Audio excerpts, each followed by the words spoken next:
Good morning, praise the Lord. आप सभी भाई बहनों को जय मसीह की। आइए फिर से हम आज के वचन को पढ़ेंगे और उस पर मनन करेंगे।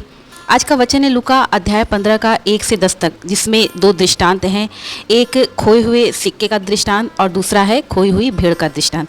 इन दोनों का मालिक यानी भेड़ का मालिक और खोए हुए सिक्के का मालिक कितना व्याकुल था जब उसकी भेड़ खो गई और उस महिला का सिक्का खो गया, तो उसने पूरे घर को झाड़ बुहार कर उस सिक्के को खोजने में कोई कसर नहीं छोड़ा। और जब 99 भेड़ों में से एक भेड़ खो गया तो उसके मालिक को एक भेड़ की भी उतनी ही चिंता थी जितना कि उसे 99 भेड़ों की चिंता थी, परवाह थी, या 99 भेड़ों से जितना उसे प्रेम था उतना ही उसे खोए हुए भेड़ से भी प्रेम था। इसलिए वो खोए हुए भेड़ को क्या करने लगा, ढूंढने लगा।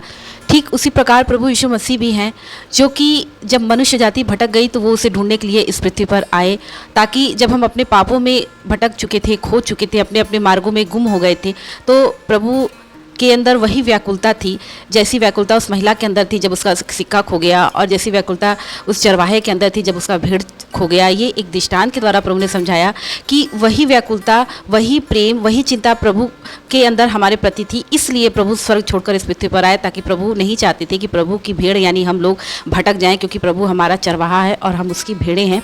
उसी प्रकार प्रभु भी चाहते हैं कि संसार में जो भटकी हुई आत्माएं हैं, जो भटके हुए लोग हैं, जो अपने अपने मार्ग से भटक गए हैं, जो ईश्वर से दूर हो गए हैं, उनके प्रति भी हमारे अंदर एक बोझ होना चाहिए। क्या हम लोगों के सामने प्रभु के बारे में बताने से शर्माते हैं या हिचकिचाते हैं, या हम स्वेच्छा से लोगों को प्रभु के बारे में बताते हैं कि प्रभु यीशु मसीह खोए हुए भेड़ों को ढूंढने यानी भटके हुए लोगों को यानी पाप में फंसे हुए लोगों को बचाने आए। क्योंकि यदि हम लोगों के सामने सच को बताने से शर्माएंगे या हम अपने तक ही इस सच को सीमित रखेंगे कि हमारी आत्मा बचाई गई है ईश्वर के द्वारा, जैसे कि प्रभु ने हमें बचाया है, अब ये जिम्मेदारी हम हर एक मसीह भाई बहनों की, हर एक विश्वासियों की, हर एक प्रभु के अनुयायियों की अब ये जिम्मेदारी है कि वो लोगों तक सुसमाचार को पहुंचाएं, ताकि वो भटकी हुई आत्माएं प्रभु में बचाई जाएं।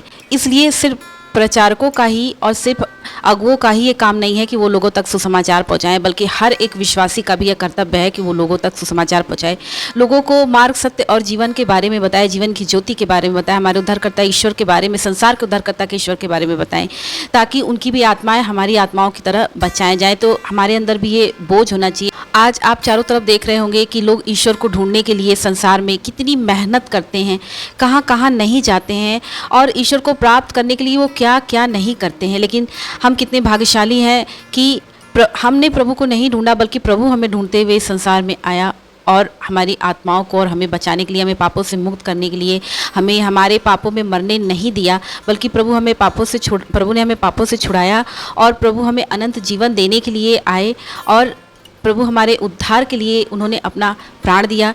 हर एक भाई बहन को अपने आप को जांचना है कि खोए हुए लोगों के प्रति यानी खोए हुए भटके हुए भेड़ के प्रति आपका क्या दृष्टिकोण है। क्या प्रभु के जैसा ही हमारा भी दृष्टिकोण है जैसा प्रभु का था?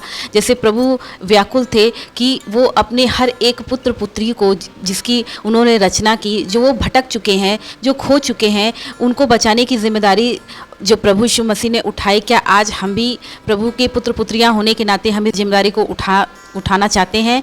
आज चारों तरफ भटकी हुई भेड़ हैं, क्या हम उनके प्रति चिंतित हैं?